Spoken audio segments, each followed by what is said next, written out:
Sofía Plonsky es dula de fin de vida certificada por Quality of Life Care, institución de la cual es representante en Latinoamérica.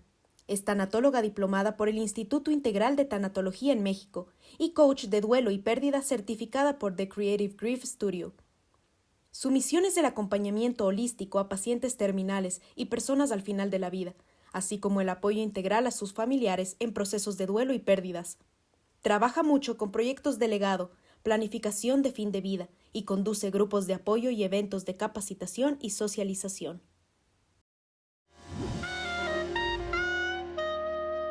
Cuanto más oscura es la noche, más brillantes son las estrellas. Cuanto más profundo es el duelo, más cercano está Dios. Con esta frase de Dostoyevsky damos inicio a nuestra charla El duelo. Bienvenida, Sofía, a Quinta Parada. Es un gusto tenerte aquí con nosotras. Gracias, Sandra. Para mí también es un gusto. Gracias, Sonia. Felicitaciones primero por el programa de ustedes. Me parece maravilloso, súper diferente y estoy feliz de estar aquí con ustedes. Muchas gracias, Sofía. Te presentamos a José María, nuestro fiel amigo. Ahí tenemos una anécdota que ya luego la compartiré. Así es, así es. Mientras tanto es casi incógnito.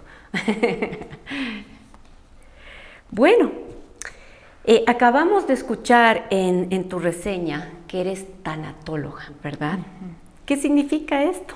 Es primera vez que escucho este término. Sí, no es muy común. La tanatología viene de la palabra thanatos, que es muerte. Entonces la tanatología se enfoca en todo lo que tiene que ver o está relacionado con la muerte. Entonces puede incluir la parte de la muerte, la parte de cuidados paliativos, un poquito de la parte no médica y también el después, que es la parte del duelo.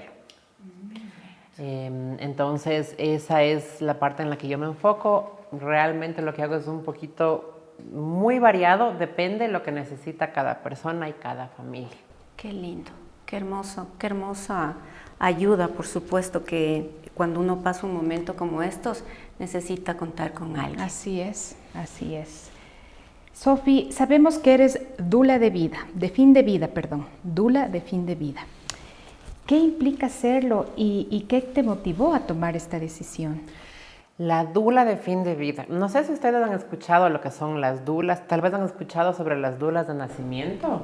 Sí. Cuando ustedes se imaginan, ¿o qué han escuchado ustedes de una dula de nacimiento? Bueno, lo que yo sé es una persona que ayuda en el momento del parto, como antes se conocía con el nombre de partera, tal vez. La que acompaña. La que acompaña, la que da soporte antes de dar a luz. Durante el proceso, durante el embarazo. Y finalmente para dar a luz. Exactamente. Entonces, una dula es un acompañante. Y primero se formaron las dulas de nacimiento para acompañar en esta transición tan especial que es el nacimiento. Pero existe la otra transición que es igual de especial en la vida de todo ser humano y de todo lo viviente, que es la muerte. Entonces, por ahí empezaron las dulas a formarse a partir de los 90s. Empezaron como a formar movimientos y ahora están siendo cada vez más populares, más necesarias y más acogidas. Entonces, como dula de fin de vida, lo que yo hago es justamente acompañar al paciente, a la familia. Muchas veces igual, depende en qué parte del proceso están. A veces es cuando empieza la muerte activa, con muy poquitos días o durante el proceso de la muerte. A veces es incluso desde el diagnóstico en todo el proceso de una enfermedad en la que vamos caminando juntos.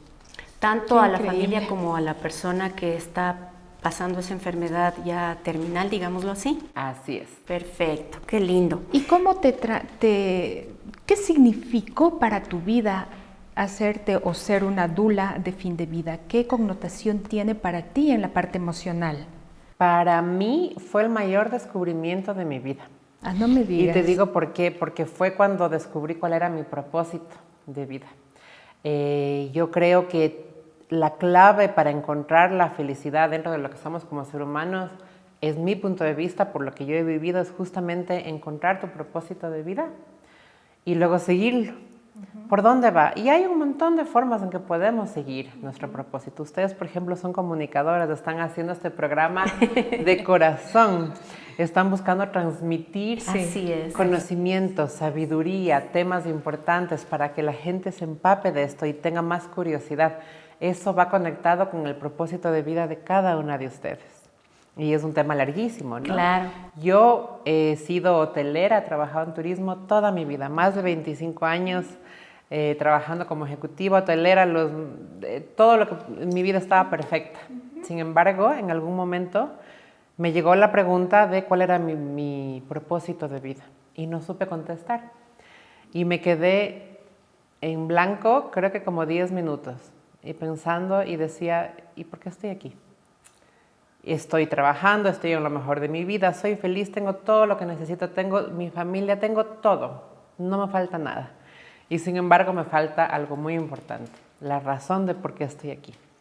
Y me tomó años descubrir, es una historia larguísima, que por ahí les cuento en otro programa. Por supuesto que sí, y que, bueno, Pero no es fácil, me imagino, ¿no? Darse no es cuenta de fácil. esto. Empecé a formarme en la parte del duelo y luego me llegó, porque a todos nos llega de alguna forma esos mensajitos y esos mensajeros especiales, me llegó esto del acompañamiento en la muerte y fue como un clic, y fue como, aquí es.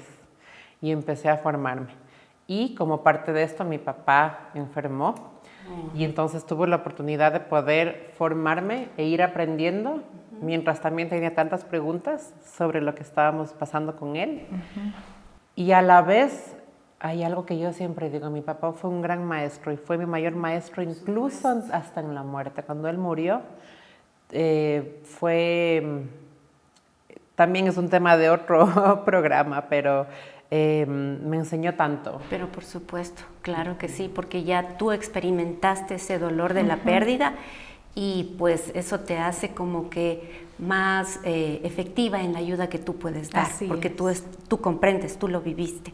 Así es. Sofi, verás, yo te comparto que el tema de la muerte, yo sí lo he topado con nuestros hijos, ¿ya? Sin embargo, no lo he topado con mi esposo. A él sí le espeluzna este tema y me dice, cambiémoslo. ¿Tú crees que es necesario o importante topar este tema con la familia? Siempre. Te digo porque, y esa es una de las razones por la que empecé también en este proceso, y es porque no siempre fue así, pero de algunos años acá, especialmente en las culturas occidentales, nos han criado con un miedo a la muerte. Y entonces es como invocarle, es como que si habláramos de la muerte Exactamente, le estamos estamos Así llamando, es. ¿no? Es como ave de mal agüero que se conocía antes, Yo no ¿no? sé si les ha pasado a ustedes cuando alguien dice, por ejemplo, qué sé yo, se va de viaje y dicen, bueno, si me pasa algo, aquí están los papeles, Sí. y te dicen, no hables de eso, no digas eso, es como que le estás invocando. Y no es así, todo lo contrario, el no hablar es lo que más daño nos hace, y les digo por qué.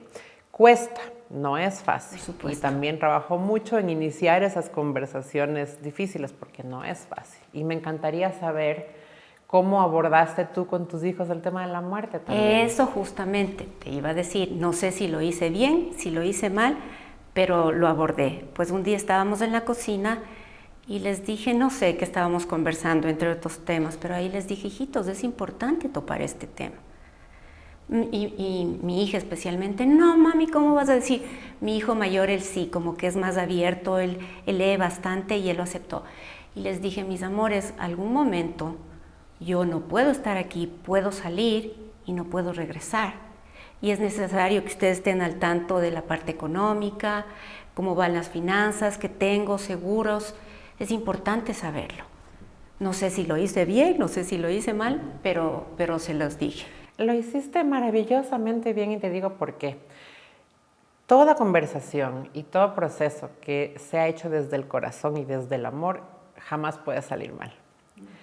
Y entonces el abrir el corazón para conversar de la forma más honesta, sin tabús y también, y si es que hay tabús, también irlo sobrepasando, ¿no? Poquito a poquito no es fácil. Pero yo les voy a decir una cosa, cuando yo hago terapia de duelo, entre todos los pacientes con los que yo trabajo, yo les diría que por ahí mínimo un 95% de ellos, aparte del dolor de la pérdida principal, de haber perdido a ese ser querido, la mayoría de situaciones que complican el duelo es justamente los temas no conversados. Uno, por ejemplo, si no sabemos lo que es ese ser querido, mi mamá, mi pareja, mi papá, mi hijo, quien sea, porque ninguno de nosotros sabemos, ¿verdad? Si no sabemos lo que esa persona hubiera querido, nos ponemos un peso nosotros mismos. Ustedes no tienen idea la cantidad de veces que las personas vienen donde mí y me dicen, yo no sabía que quería este ser querido que acabo de perder. Y tengo tantas dudas y a veces hasta culpas porque no saben si es que lo que hicieron lo hicieron bien, si hicieron lo que ese ser querido hubiera querido. Te comparto ahí también que justamente les dije a mis hijos, y por favor, a mí no me entierran, a mí me creman y si es posible, yo sé que ahorita las leyes no lo permiten, pues si es posible me lanzan lejos de aquí, en una montaña, en un parque, en el mar, pero cuidado me lleven aquí como suelen tener respeto, porque hay que respetar lo que cada persona decide, pero en mi caso no quisiera que me lleven aquí como una cadenita, como un collarcito, un colgante, porque eso me imagino yo es dejarles un peso muy fuerte a ellos y pedirles que me sigan recordando y que dependan de mí y no es que mi mamá tal vez no le puede gustar, no, ellos ya son libres desde que yo parto de hacer lo que ellos crean más conveniente. Es verdad, sí les he dicho esa parte también. Totalmente, porque mira, el día que no sabemos cuándo va a ser, puede pasar muchísimo tiempo, pero el día en que ellos tengan que vivir tu muerte, si fuera el caso, ellos van a saber exactamente lo que tú querías y lo que no querías. Así es. Eso a ellos les va a dar una libertad completa de espíritu para poder enfocarse en el duelo de haber perdido a su madre. En el camino, cuando tenemos un duelo, hay tantas cosas que complican los trámites engorrosos, la parte legal, la parte de la familia, que con suerte y la familia se lleva bien y está de acuerdo en las cosas. Cuando no siempre es el caso y no siempre están de acuerdo, también complica el duelo. Pero si es que la persona dijo exactamente lo que quería, lo que no quería, ya no hay nada que decidir, ya todo está hecho, todo está listo para que simplemente la familia ejecute, ¿no? Y yo les digo que también es un tema completamente apasionante lo que es la planificación integral de vida, que es algo que a mí me gusta muchísimo también hacer como en varios talleres para cualquier edad, porque justamente es cuando estamos bien, cuando estamos con energía, cuando estamos completamente conscientes de todo lo que hacemos, es el mejor momento para listar todo esto. Y entonces todas las facetas que toma planificar no solamente son los rituales funerarios, las cosas luego de morir, sino que también qué tal que no podemos comunicarnos, qué tal que tenemos algún incidente en nuestra salud por la que no somos capaces de comunicar lo que queremos y lo que no queremos. ¿Quién me puede representar? ¿Quién va a decidir por mí? Sofi, te cuento algo personal. La pérdida de mi madre ha sido una de las experiencias más dolorosas que he vivido en mi vida. Han pasado 11 años y medio y yo no puedo superar ese dolor. En ese momento no entendía lo que pasó, no podía racionalizar aquello que estaba sucediendo, pues fue de improviso. Y no podía pensar, como tú hablabas hace un momento, ninguno de mis hermanos podía racionalizar, peor aún mi padre. Fue una situación desesperante, horrorosa, y han pasado 11 años y medio y yo no puedo dejar de llorar cuando hablo de eso. De hecho, hoy, me disculpan, estoy muy tocada por este tema. ¿Qué pasó? ¿Qué pasó? ¿Qué no hice? ¿Qué etapa me salté? ¿Por qué no puedo superarlo? Puedo sentir el dolor que sientes y te voy a decir una cosa que es el secreto más grande y que no nos cuentan cuando hablamos del duelo, y es que el dolor es el reflejo del amor. Y entonces si tú me dices ¿qué pasó?, mi respuesta para ti sería que le sigues amando. Obviamente. ¿Verdad? Siempre le y amaré entonces siempre.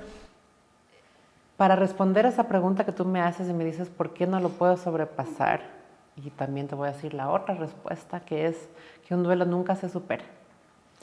Nos dicen a veces, como cualquier tipo de sufrimiento, te dicen después de cierto tiempo, bueno, ya tienes que sobreponerte, tienes que superarlo, ¿verdad? Creo que nos pasa mucho que escuchamos de esas cosas. Y la verdad, lo que yo te podría decir es que el duelo nunca se supera. Porque como el dolor es un reflejo del amor, el amor nunca se va a ir. Tú nunca vas a dejar de amar a tu mamá. Nunca. Y entonces, el dolor siempre va a estar ahí. La diferencia es que se va transformando. Entonces, si yo te preguntara y te dijera, Sonia, ¿cómo ves tú ahorita? ¿Cómo ves tú ahorita el tipo de dolor que tú sientes? Y cómo llevas tu vida con ese dolor. ¿Me dirías tú que es igual que hace 11 años? ¿Me dirías tú que es algo diferente? ¿Qué sería diferente de cómo llevaste tu vida durante esos primeros momentos, o ese primer año, o lo que sea, a cómo lo llevas ahora? ¿Qué diferencia hay? Bueno, debo decirte que la diferencia radica en que hoy siento más la ausencia de mi madre que en los primeros momentos. En los primeros momentos, muchos de ustedes deben compartir conmigo esto, es justamente el no aceptar, es el shock de los primeros instantes, es la desesperación de los primeros instantes, pero hoy yo siento más la ausencia de mi madre. Han pasado muchos años y siento que a pesar de tenerla muy cerca de mí, íntimamente dentro de mi corazón, me hubiera gustado que esté a mi lado para que pueda compartir conmigo el día a día de todo lo que yo he vivido durante todos estos años, ¿no? De ver a sus nietos crecer, ver a sus bisnietos crecer, ver realizados muchos de nuestros sueños. Entonces, claro que cambió, pero para mí, personalmente, para mí es mucho más fuerte que los primeros momentos. Puede pasar, y el duelo es una experiencia completamente única.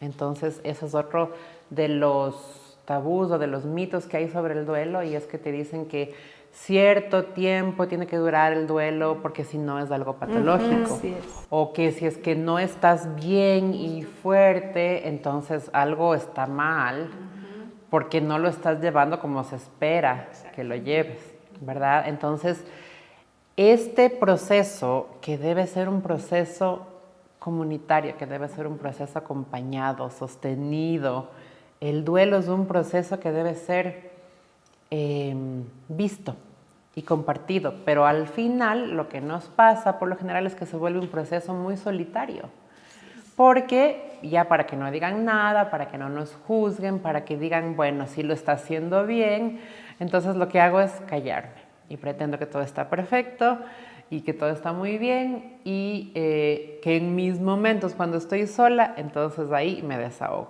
Sí, mira que yo practiqué este tema mucho con Sandy, y cada vez que lo topaba lloraba.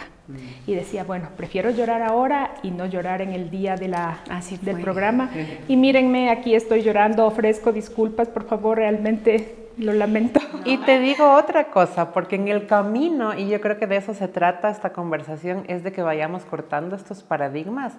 Eso es otra cosa por la que yo lucho mucho también, y es eso de que cuando alguien nos ve sufrir nos dicen no llores. Sí. Y entonces yo te pregunto, ¿qué hay de malo en llorar? Todo lo contrario, las lágrimas están ahí por una razón. Las lágrimas existen para desahogar, para sanar, y entonces hay que dejarlas salir. Y además yo les pregunto, ¿qué tan, justo lo que tú decías, qué tan seguido nos pasa que decimos me voy a aguantar las lágrimas, y al final se puede o no se puede? Lo más probable es que no se puede. No se puede.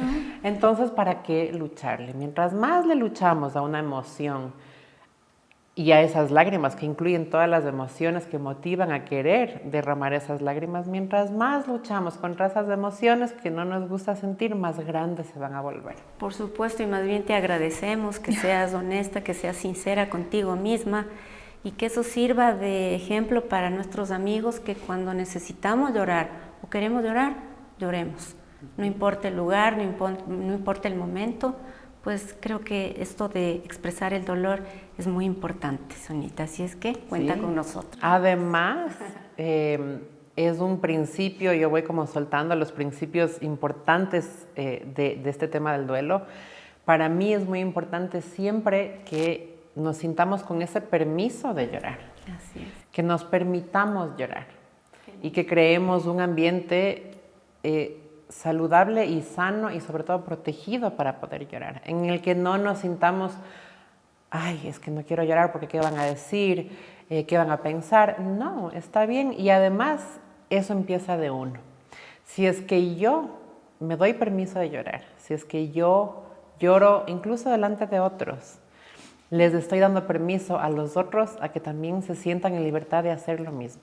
Entonces, yo te aseguro que las personas que estén viendo este programa el día de hoy, al verte a ti conmovida por todo ese amor que estás sintiendo ahora, porque es de eso, es amor, muchas personas se van a sentir completamente identificadas. Entonces, lo que estás haciendo más bien es darles permiso a ellos de decir, wow, está bien, entonces lo que yo estoy sintiendo y estoy haciendo está bien. Sí, justamente mi pregunta era porque yo y mi familia durante la pandemia también perdimos a un ser querido. Y, híjole, sí, también fue súbito, no estuvimos preparados. Bueno, mi cuñado, que yo le conozco o le conocía desde que yo tenía unos 8 años de edad, era un hermano y por el COVID él falleció. Entonces también fue durísimo, fue durísimo. Te prometo que fue un dolor que no había sentido porque yo perdí a mi padre, pero mi padre ya era de edad avanzada, 15 años mayor a mi mamá. Entonces yo más bien, no sé si actué bien, no sé, pero yo le decía, Señor, que mi padre no sufra más. Me dolió, pero yo estaba consciente que él debía partir. Con mi cuñado fue diferente. Claro, ¿Sí? fue súbito. Sí, él le vi 15 días atrás y en 15 días ya no estuvo más. Nos pegó durísimo.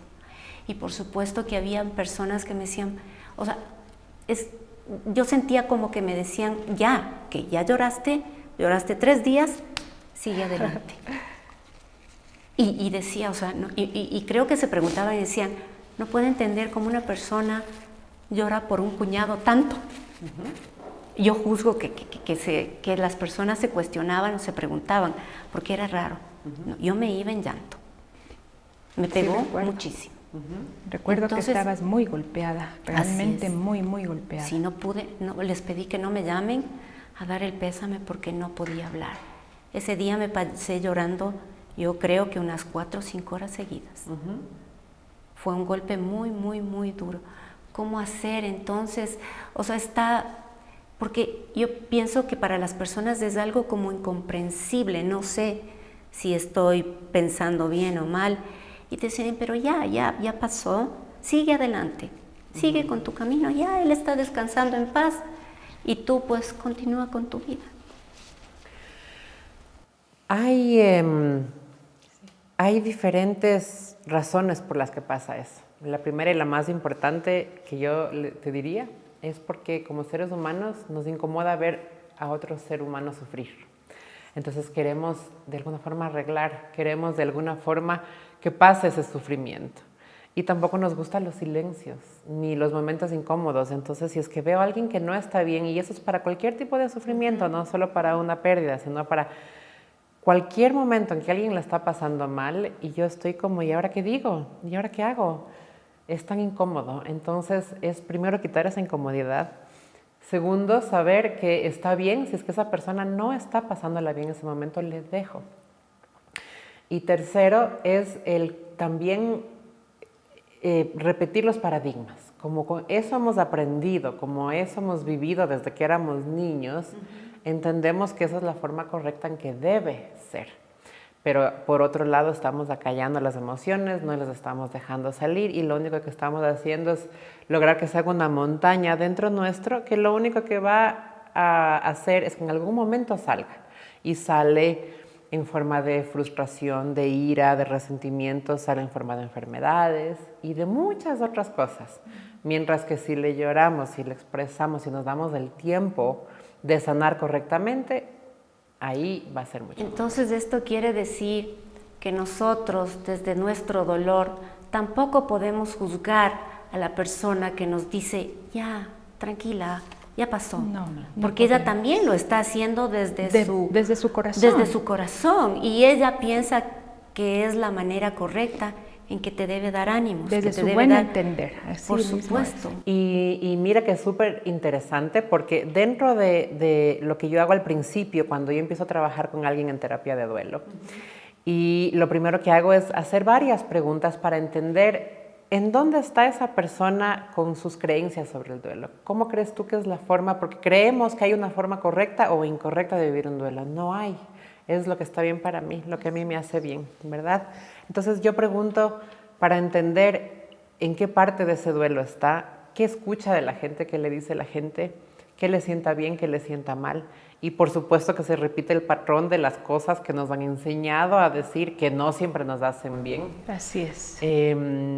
Pero siempre cuando las personas me dicen, ay, es que la gente me dice y esto, y esto, y esto, y a veces con mucha frustración, a veces incluso con resentimiento, porque hay personas que ya van más allá hacia la imprudencia y empiezan a decir cosas que ya no le hacen en absoluto Así bien. es. Pero yo siempre enfoco desde esa parte, piensa que es desde el amor. Desde el amor. Y luego empezamos a trabajar cómo manejar esa información que recibimos también, pero sin crear resentimientos, porque es del amor y es de la buena intención que tiene esa persona de querer verle a la otra persona bien, Así es. la que le mueve a decir cosas como para levantarle el ánimo. Quiero verte bien, entonces te digo cosas y me hago payasito. Qué bueno, ahora logro entender, porque la verdad es que yo sí me resentí con algunas personas que como que me sentía presionada, como que me exigían, ya es hora, por favor, ya basta. Pero claro, lo hacían con cariño, Sí. lo hacían por mi bienestar. Amigos queridos, nos vamos a una pequeña pausa, regresamos en pronto.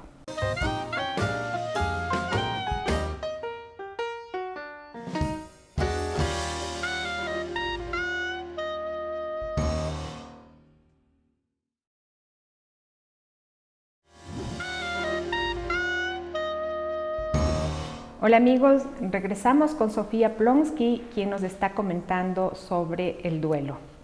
Sofi, una vez que un ser querido nos deja, el dolor no desaparece, se convierte en el más fiel de nuestros amigos. Pero entiendo que debe llegar un momento en el que le debemos de decir, amigo, hasta aquí llegaste. Tú continúa con tu camino, que yo debo continuar con la vida. Resulta muy fácil decirlo, ¿no? Pero ¿cómo poder hacerlo efectivamente, por favor? Es una excelente pregunta, porque si hubiera una respuesta muy concreta sería maravilloso, ¿no? Sin embargo, es un poquito más complicado que eso, pero te digo por qué. Sabiendo que el duelo es un proceso que no se supera, porque, como decimos, es un reflejo del amor, y nunca se va a ir transformando. Entonces, ¿cómo aprendemos a manejar esa transformación? Yo digo, para mí, dos cosas que son importantísimas en mi trabajo en terapia de duelo. La primera es entender quién es mi cliente. ¿Por qué? Porque la vida de una persona, luego de perder un ser querido, nunca es la misma. Nunca. Sonia era una antes de que su mamá muera y Sonia fue otra y se convirtió en otra luego de la muerte de su mamá. Entonces, parte de ese acompañamiento y una de las claves para mí que son muy importantes es ayudarle a mi cliente a descubrir quién es ese nuevo yo, porque nada es igual. Y entonces si queremos quedarnos en el yo anterior, nos resistimos a todas estas cosas que se están transformando en nuestra vida y lo que resiste, persiste. Entonces, al poder irnos transformando conforme ese dolor se va transformando y todas esas emociones se van transformando, eso es uno de los secretos. Y luego, otro de los secretos es resignificar. Y a mí me encanta esa palabra porque la resignificación se trata de darle un nuevo sentido a algo que, aunque sea muy doloroso, nos puede traer cosas buenas también. Y por supuesto que perder o la muerte de alguien que amamos jamás es bueno, jamás podemos sentir que hay algo especialmente al principio, decimos, ¿cómo puede haber algo bueno que salga de todo esto? El dolor es demasiado. Sin embargo, parte del resignificar es encontrarle un sentido a ese dolor y a esa vida. Y muchas veces la forma más fácil es honrando a esa persona que ya no está. Y luego de la muerte, y contestando un poquito la pregunta anterior que se quedó un poquito sin responder, es justamente que, como tú me decías, ¿qué hago? ¿Qué me faltó hacer? ¿Qué me salté? Y yo te diría que no te has saltado nada, que tal vez una forma de aprender a vivir, en este caso con tu mami, de una forma diferente, sabiendo que físicamente ya no está, es haciéndole parte de todas estas experiencias que tú estás sintiendo que ella te está faltando, ¿verdad? Una de las cosas con las que yo trabajo mucho es, por ejemplo, con rituales, con ceremonias, con formas de integrar a ese ser querido de un montón de formas para sentirle cerca y sentir que es parte de. Y eso también, hay muchísimas ideas muy lindas que van en base a tus creencias, a tu espiritualidad, a tu relación con esa persona, a la forma de vida que llevas. Y le puedes adaptar a todo lo que tú quieras para hacerle tan especial. Y entonces el secreto es más bien mantenerle siempre cerca y siempre viva a esa persona. ¿Sabes que te cuento, Sofi, que en realidad eso es algo que yo personalmente lo he practicado? Yo todos los días, y no solo yo, mis hijas, tenemos la foto de mi mamá y de mi suegra en una mesita muy especial, en un rincón muy especial de mi casa, y les comparto que cuando salgo de casa yo voy y le digo, chao mamita, ya regreso, acompáñame. Cuando regreso, hola mamita, ya llegué, te quiero mucho. Entonces trato de interactuar, es como que me consuelo interactuando con la foto de mi madre, ¿no? No sé si es normal, no sé si ya estoy llegando a un punto patológico en el que debería necesitar una ayuda más profunda. Coméntame. Justo yo iba por ahí también, justo iba por ahí. Pero depende nuevamente de cada caso, ¿no? Y yo creo que el hablar de un duelo complicado o ya como un duelo patológico toma muchísimas formas de diagnosticar mucho más allá de lo que es el vivir sanamente un duelo, en el tiempo que cada persona le tome sanar, ¿sí?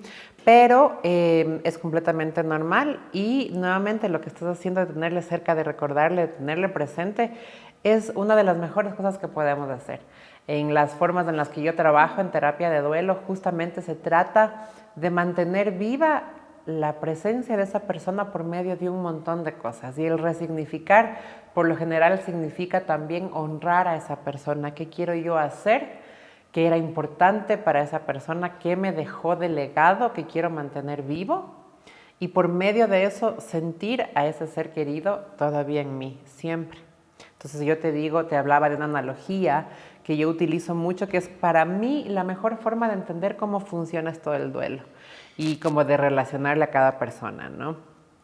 La mejor explicación que yo he visto y escuchado sobre un duelo es haciendo cuenta que tenemos una caja enorme como esas que usamos para cuando nos mudamos de casa.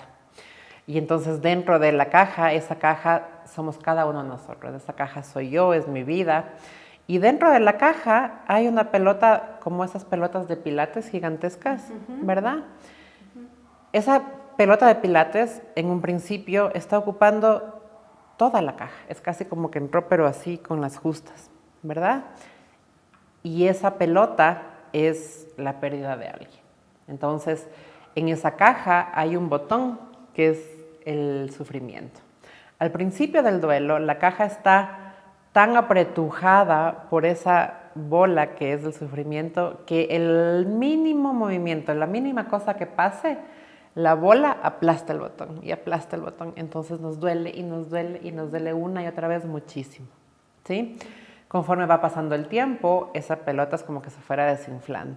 Y no es que duele menos, es que duele menos seguido y es que se va transformando. Entonces el dolor se va transformando en más amor, en más ternura y va reemplazando el dolor, ¿sí? Entonces conforme va pasando el tiempo, esa bola es más pequeña, pero cuando se mueve algo en nuestra vida que hace que la bola vuelva a topar el botón, duele exactamente como el primer día. Y entonces uno se pregunta y dice, pero yo pensé que me había sobrepuesto de este duelo, ¿por qué me duele tanto? Y es eso. Justo por ahí va también, y me identifico con lo que Sonia acabó de decir, porque justo yo tenía apuntada una pregunta de que la partida de un ser amado, claro, en un momento dado se puede tornar sumamente dolorosa, ¿sí? Como a mí, cuando perdí a mi cuñado, yo sí te puedo decir que sufrí mucho, yo creo que tuve un shock emocional. Yo no me daba cuenta que estaba ya topando fondo. Sin embargo, mi esposo y nuestros hijos sí. Entonces mi esposo me dijo, no, tú necesitas ayuda. Eso ahí va en mi pregunta.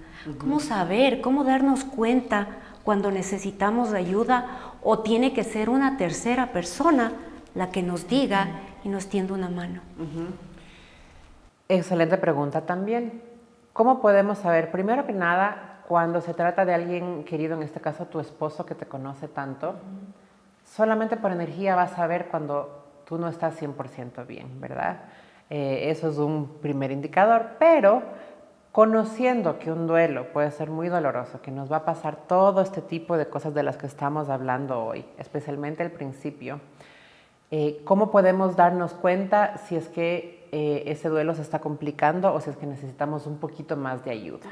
La primera que yo te diría es que a pesar del dolor y a pesar de que vaya a haber episodios, porque para mí son diferentes los episodios de depresión versus una depresión profunda, un episodio de depresión nos puede pasar a cualquiera y son esos días en los que no queremos salir de la cama, no queremos lavarnos los dientes ni bañamos y queremos simplemente hacernos churito, como digo yo, me quiero hacer churito. Y que tal vez te dure un día, ¿verdad? Como Entonces, que eso es lo normal. Si te dura un día, si te dura un rato, está bien. Y también hay que darse permiso para decir, hoy día me quiero hacer churito. ¿Sí? Y está bien. La diferencia con ya empezar a estar cayendo en una depresión que se pueda volver crónica o más profunda es que eso, uno, dure más tiempo y que ya sea muy seguido, que ya no te quieres levantar, que no te quieres bañar, que no quieres cuidar de ti mismo, que no estás comiendo bien, etcétera. Si es que eso ya dura más tiempo, eso es una señal de no está dándose ese proceso de transformación. O tal vez también te cambia tu carácter, ¿verdad? Te puedes volver iracunda. Ajá, muy iracunda, muy irascible. Eso también es normal porque acuérdate, como yo te digo, la ira es un reflejo de la tristeza, por lo general. Y tú le puedes preguntar esto a los psicólogos, a la gente que trabaja en programación neurolingüística, en diferentes tipos de procesos emocionales. La ira es una consecuencia de la tristeza no expresada o no trabajada. Entonces, por lo general, cuando tú presentas mal carácter, estás mal genio, puede ser en parte porque justamente lo que hablamos, no estamos expresando esa tristeza profunda que sentimos, no le estamos dando el espacio, entonces tu cuerpo, toda tú te está diciendo, oye, hazme caso porque si no te voy a seguir molestando y te voy a seguir molestando hasta que por llamar tu atención. Y la otra cosa que también puede ser una consecuencia de si es que no te estás cuidando a ti mismo, si no estás durmiendo bien, si no te estás alimentando bien, ¿verdad? Entonces, eso también puede hacer que tu cuerpo te diga... Ya, busca ayuda. Busca ayuda. Es una ¿verdad? alarma, es una alarma que la debemos reconocer. reconocer. Exactamente, cualquier forma en la que tú veas que tu vida está siendo interrumpida y no te deja salir y hacer tu vida normal, es un proceso por el que empiezas a preocuparte. Es decir, si tú eres capaz de decir, bueno, voy a ir a trabajar o voy a llevar a mis hijos al colegio, voy a hacer las tareas que tengo que hacer hoy, me cuesta muchísimo y me tengo que tomar ratos para respirar y para llorar y para tomar aire, pero bueno, le sigo y me cuesta muchísimo y a veces no puedo, a veces me quiero hacer churito. Está bien.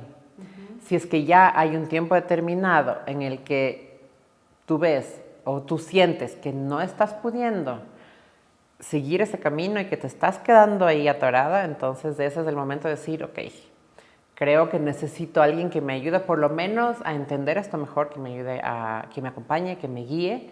Y luego a partir de eso también hay un montón de terapias, hay un montón de formas en las que existen cosas que te pueden ayudar muchísimo a salir de ese periodo, ¿no? Sofi, el dolor no tiene explicación. O se lo prueba y se le da un sentido, o simplemente es un grito sin ninguna esperanza. Muchas veces el dolor nos hace cuestionar acerca de Dios, pero en la mayoría de veces es un camino para encontrarlo. ¿Tú estás de acuerdo con esto? Creo que estoy de acuerdo de muchas formas y no diré de todas, te digo por qué, porque nuevamente el concepto de cada persona del dolor y del Dios y de todo ser superior puede variar. Así es. Entonces, lo que sí te diría es que por lo general, y eso es parte de la resignificación, es que a veces incluso hasta cuando te pelees con ese Dios, con ese ser superior, con esa fuerza superior, ¿Con quién creas tú? quien Con sea tu poder para ti, superior, así es. ¿no?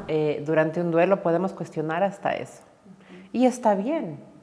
Y muchas veces yo he tenido personas que me dicen, estoy peleada con mi Dios, porque cómo pudo haber traído esto a mi vida, cómo pudo haber permitido que algo tan doloroso llegue a mi vida. Y no está, realmente en el camino vamos entendiendo el poder de esa presencia y la relación se va transformando también. Creo que el dolor es parte de la vida y creo que hay muchas veces en que no hay nada que podamos hacer para evitar que llegue. Y creo que la clave está justamente en irle transformando, en sentirle, en escucharle, en preguntarle qué me quieres decir. Y eso es algo también con lo que yo trabajo mucho, en esa corporalidad. Nuestro cuerpo sabe todo. Es decir, que no debemos, no debemos presionar a la persona que está pasando por ese dolor y que está resentida con quien, el ser superior que crea, ¿verdad? En este caso lo podemos decir con Dios. Decirle, no, es que debes entender que no es su culpa, que no hace falta. En absoluto. Respetar el tiempo en que esta persona pueda restablecer la relación con su Dios. Totalmente. Porque y yo les hago esta pregunta, cuando alguien viene y nos dice, es que tú debes hacer esto, es que tienes que hacer esto, ¿lo haces o no lo haces? Generalmente no. No. Entonces, cuando tú vas donde alguien dice, es que tú tienes que hacer esto, lo que tienes que hacer es esto, esos debes, esos tienes, son lo primero que hay que quitarnos. Así es. Porque nadie ni debe ni tiene que imposición. hacer nada. Y lo que es impuesto, a la final algo que funciona para mí, no es lo mismo que funciona para otras personas. Entonces, ese remedio es también muy único. Por supuesto. Entonces, primero, yo diría que es cambiar el debes por el podrías. Si quisieras, podrías. Pero en este caso, los consejos y los juicios tampoco valen.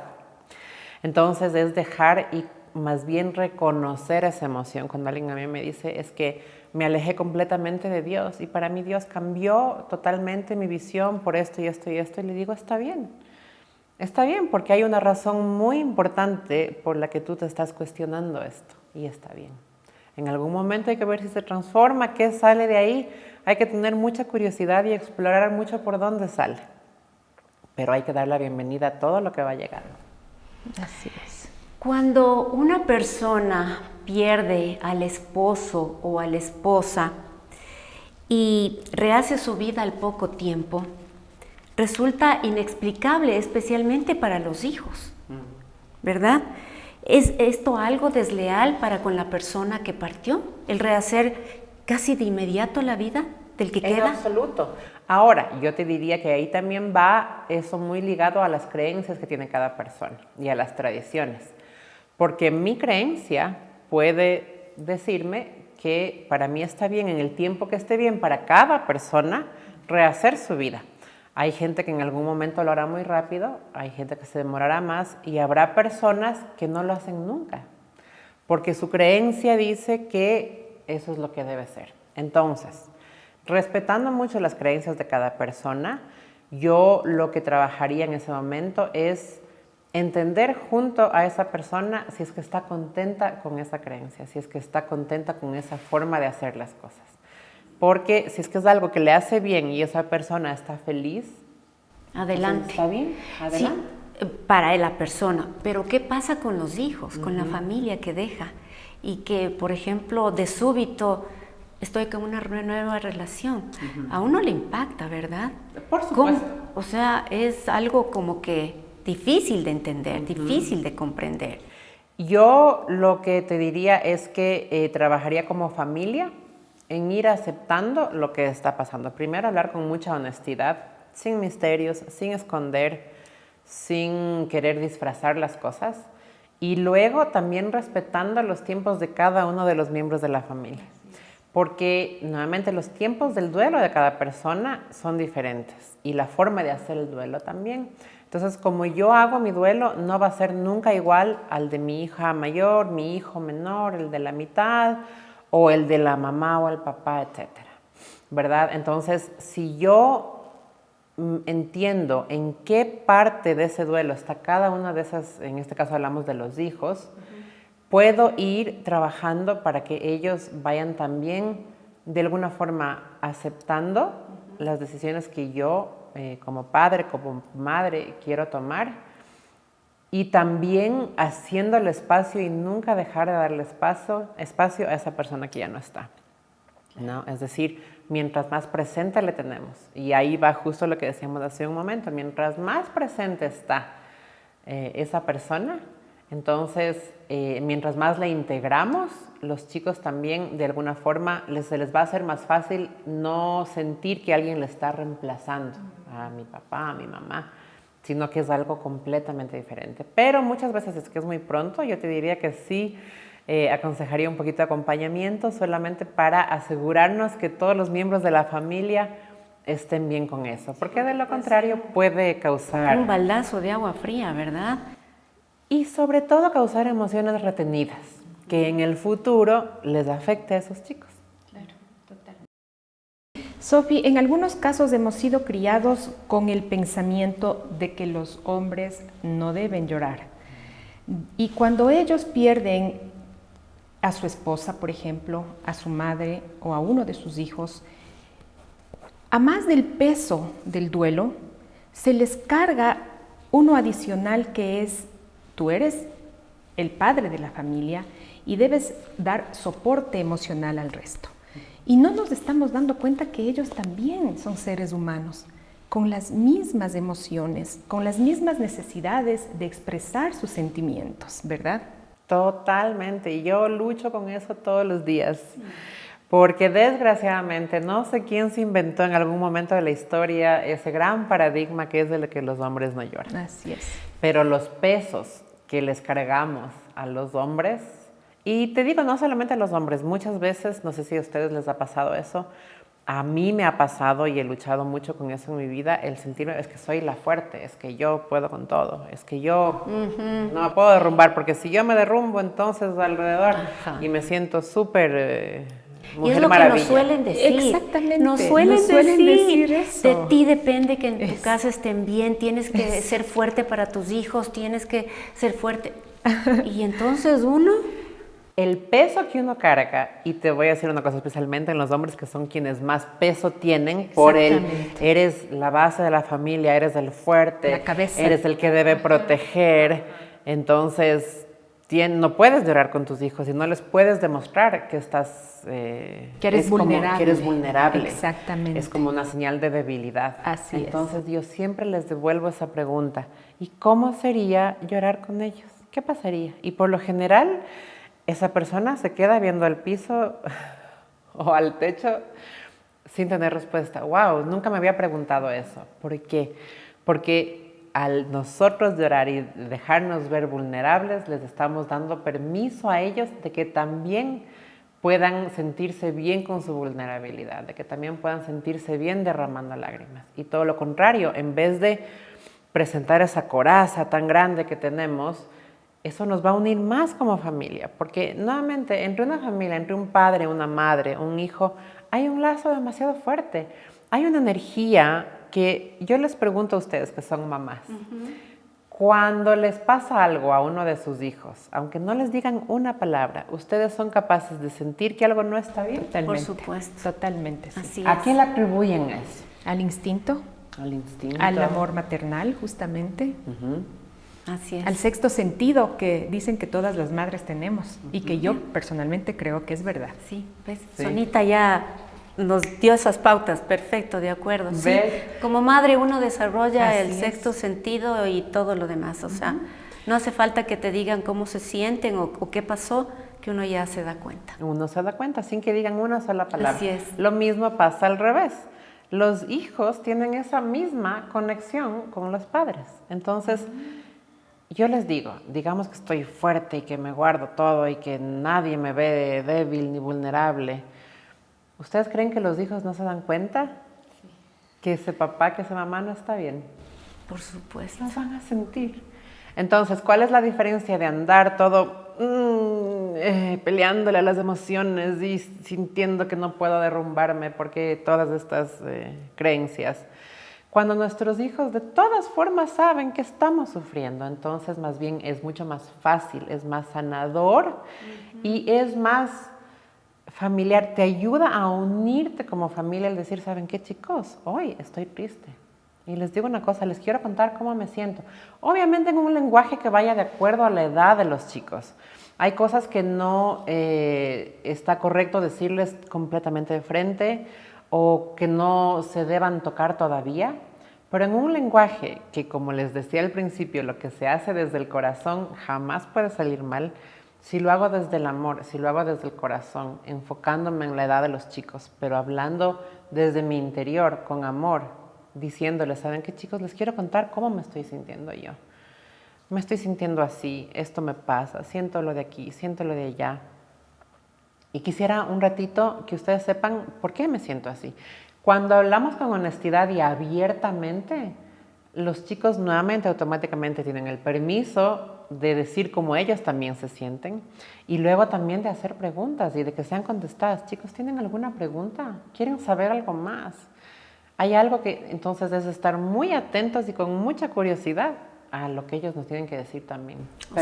O sea, somos nosotros los que al compartirles nuestros sentimientos les estamos enseñando a ellos también cómo deben hacer. Así es. Totalmente. Sí, porque por lo general nos preguntan, ¿qué te pasa, mami? Nada, hijito, nada. Todo está bien, nada. Oh, no sé, ¿a quién me lo ha pasado? Yo me acuerdo cuando yo preguntaba algo, me decían cosas de adultos. Exactamente. Y yo decía, ok, no entiendo nada, sé que algo no está bien, pero ¿qué pasaba conmigo? Yo era sumamente curiosa, como pueden entender, por eso también es parte de lo que hago. Era sumamente curiosa justamente en esos temas de los misterios familiares y entonces bastaba que a mí me digan, nada que tengas que saber, no pasa nada. Y entonces yo veía solo de sentir y de ver el lenguaje corporal y decía, no, aquí algo pasa.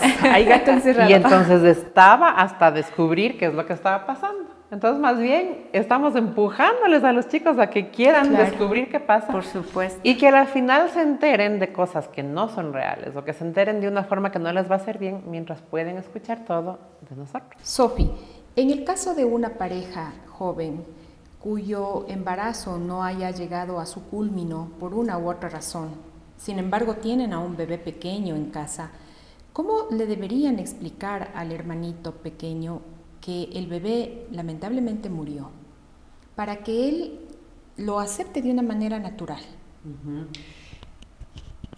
Yo te diría, Sonia, que en el caso de cualquier tipo de muerte, depende primero de la edad del niño, ¿verdad?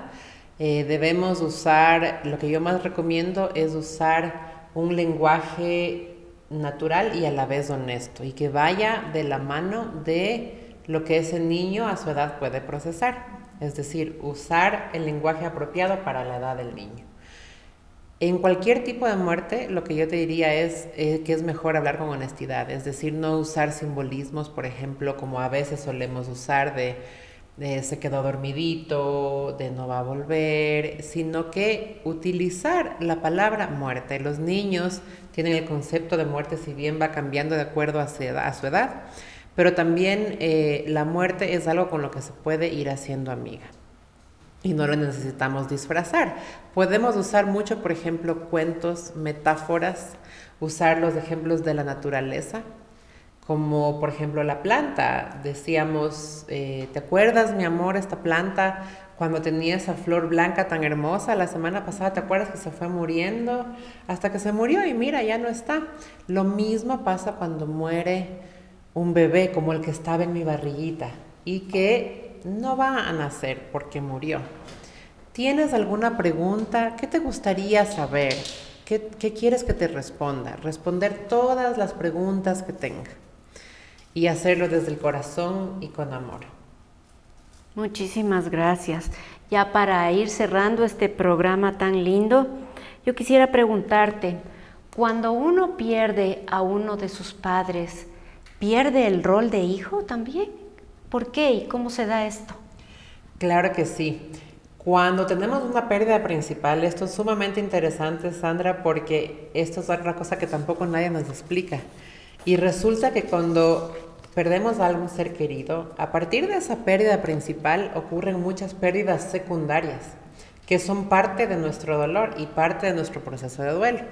Dentro de esas pérdidas secundarias está la pérdida de roles. Entonces, por ejemplo, la pérdida de rol de hijo, la pérdida tal vez de rol de cuidador, si era yo quien cuidaba a mi mamá, se perdió ese rol.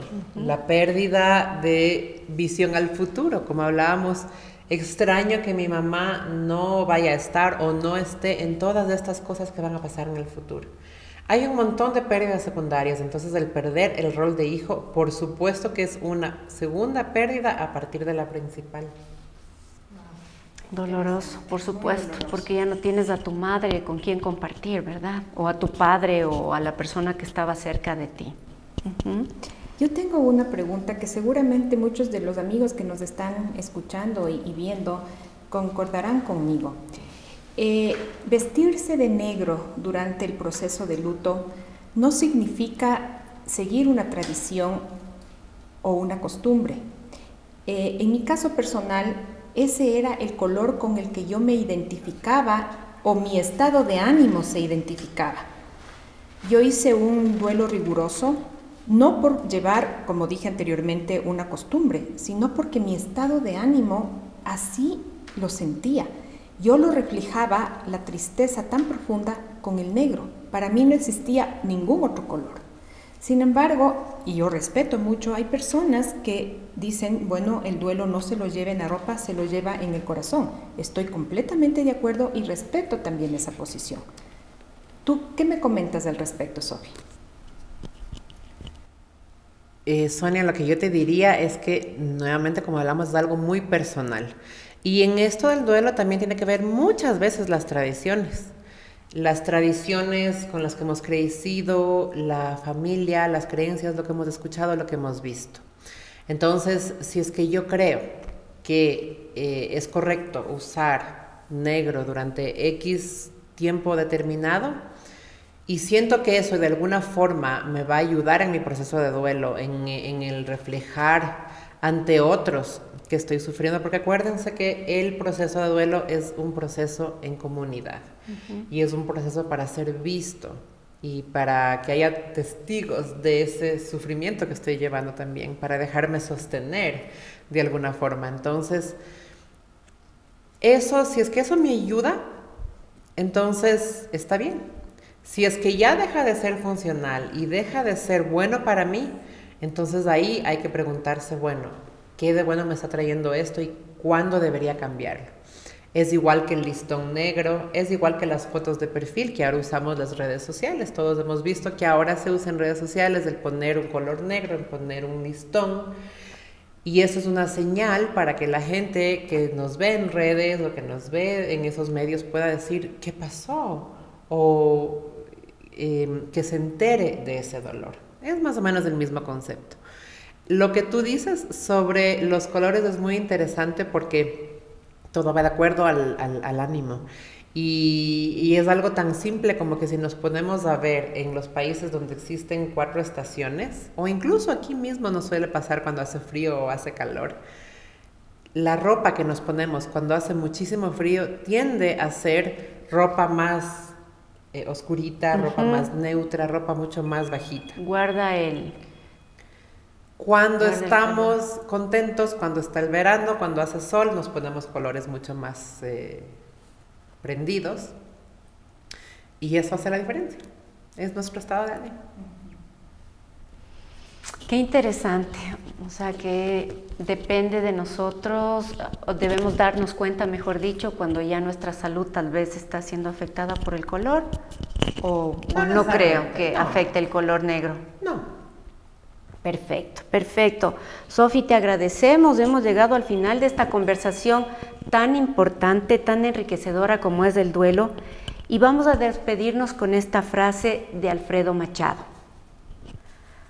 La muerte es algo que no podemos temer, porque mientras somos, la muerte no es. Y cuando la muerte es, nosotros no somos. Así es, Sandy. Una hermosa frase. Amigos, hemos llevado al final de este programa en el que hemos compartido anécdotas muy personales, historias de vida y sobre todo hemos compartido y nos hemos nutrido de la sabiduría de Sofía Plonsky. Para aquellas personas que decidan empezar a buscar ayuda profesional, Sofía nos va a compartir en dónde tiene su consultorio. Por favor, Sofía. Gracias, Sonia. Bueno, a mí me pueden encontrar en redes sociales, en Facebook, en Instagram, como Sofía Plonsky Livedula, que es el nombre de mi marca, como Dula, Doula, D-O-U-L-A, Livedula. Sofía Plonsky, y mis teléfonos son el 099-241-3877. Mi consultorio está en Quito, en la González Suárez, cerca del Hotel Quito. Ahí es donde atiendo. Sin embargo, si es que se necesita, y ahora que nos hemos puesto pues a la orden del día con el uso de la tecnología, también se puede trabajar vía virtual. Perfecto. De todas maneras, los datos de Sofía y de todos nuestros invitados van a salir al final de cada charla, para que puedan contactarse con Sofía, por favor. Así es, amigos, y les invitamos a que nos sintonicen nuevamente el siguiente miércoles, porque estaremos conversando nuevamente con Sofía Plonsky sobre cómo ser una compañía asertiva para una persona que está atravesando un momento de duelo. Por hoy nos despedimos, somos La Quinta Parada Magazine y les enviamos un abrazo. Hasta pronto.